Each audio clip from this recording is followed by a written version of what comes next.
Right, time for player match ratings. If you're confused and haven't seen the last video and wondering why this isn't Cam, he is currently late and asked me to fill in his spot, which is a massive honour. So if you want to watch the instant match reaction, if you haven't already, go check it out. I give my opinion on the game, seeing as though Cam's not away, so thank you yet again, Cam. He will be back after this video, so you don't have to see me ever again. But yeah, time for the playing ratings. Starting off with Jordan Pickford, I have given him a 9. Possibly could give him a 10, and I probably should have. He was incredible all night, making unbelievable saves. I mean, in particular, Kevin De Bruyne shot from outside the box, dropped low to get it, and then I think it was Bernardo Silva follow up with a volley, and he's just managed to, I don't know how he saved it, but absolutely unreal.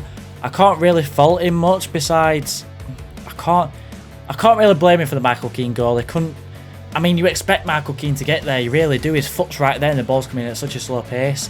But unfortunately, Phil Foden easily takes it round Pickford without Pickford moving much. But that's probably me just nitpicking at it.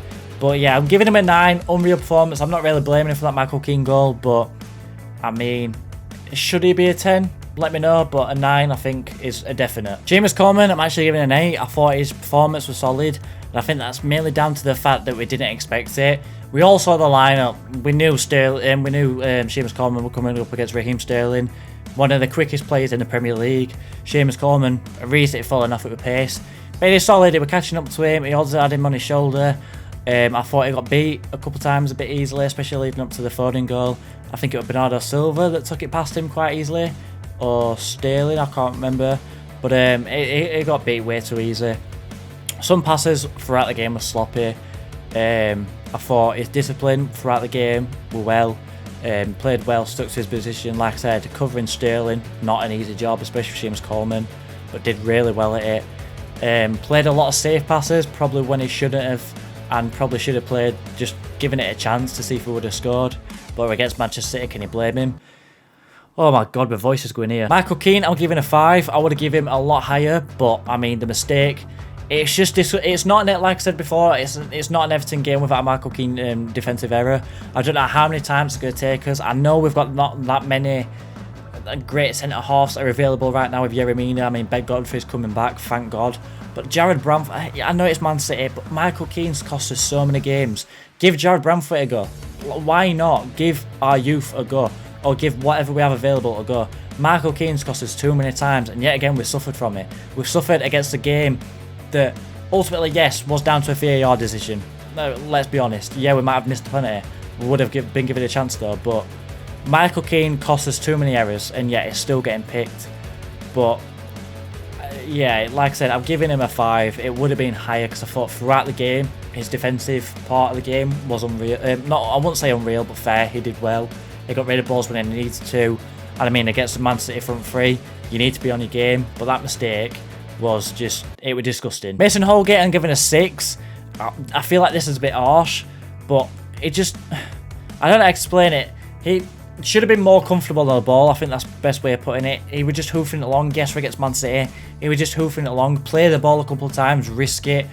Play the ball to the fullbacks, get the ball to the wingers, the midfield, get it to them, let them create. He just hoofing it along, and we lost possession far too much, which possession we couldn't cost against a team like Man City when they punish us. And unfortunately, we did get punished by an awfully defensive goal. But yeah, I feel like Mason Holgate, solid defensively. I really am being harsh with that rating, aren't I? Jonjoe Kenny, I'm giving a 7. Played left back yet again, out of position, not his natural position.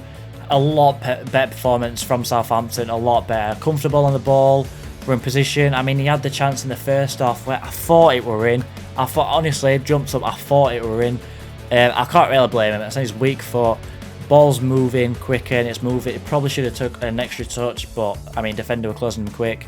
I thought it was solid defensively, especially like I said, out of position, not his natural position, and a team against Manchester City. Can't really fault the lad, so I think 7's a bit fair. Could be a bit harsh, but I thought I did well. Moving on to Alan, I have written down a 9. I am just changing that to a 10. I thought he was absolutely unreal. He was unbelievable everywhere on the pitch, running. He was everywhere. Sliding tackle, yeah, he got the yellow, which could have knocked his performance a little bit, but I thought he was unbelievable. Like I said, I'll stick to individual performances, but our three in our midfield, that free system, Donny van der Beek, Doucouré, and Allen could be the midfield that really gets us out of this relegation battle. He is unbelievable, Allen, individually, and then the other two beside him really complement him.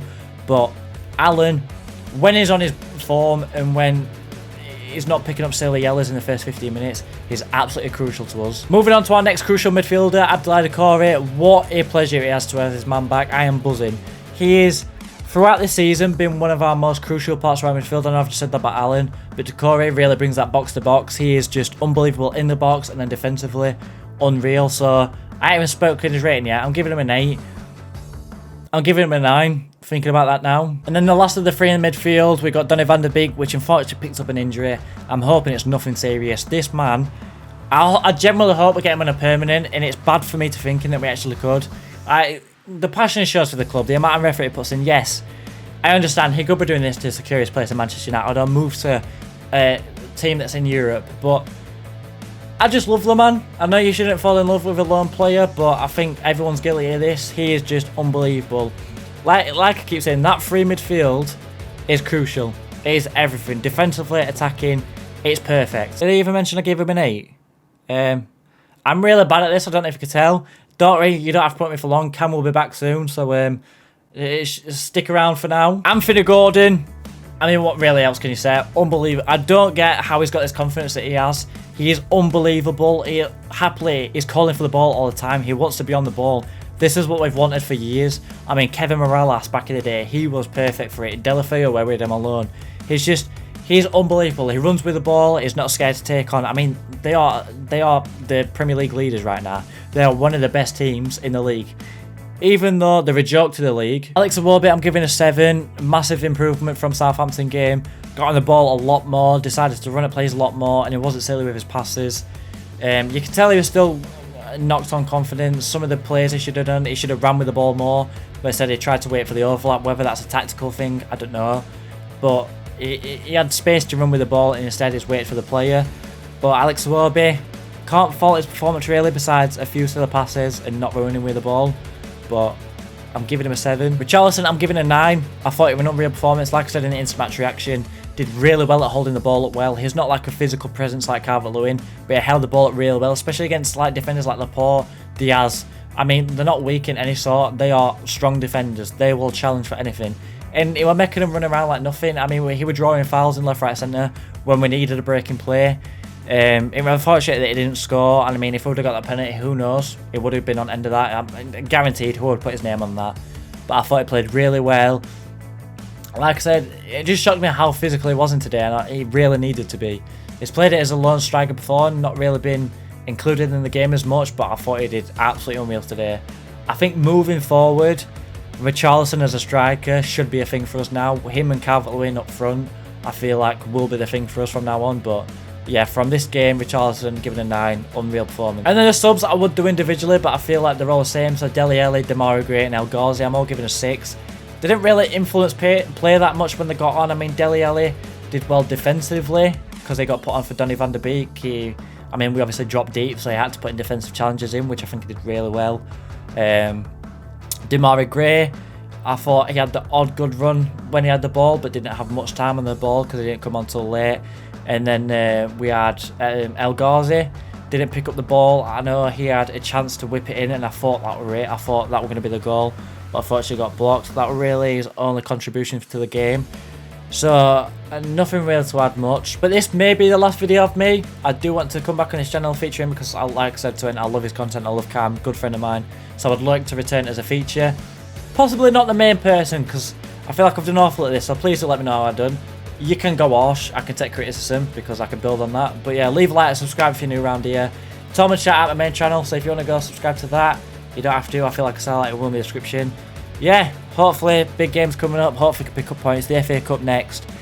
Yeah, come on you Blues and get rid of the referees.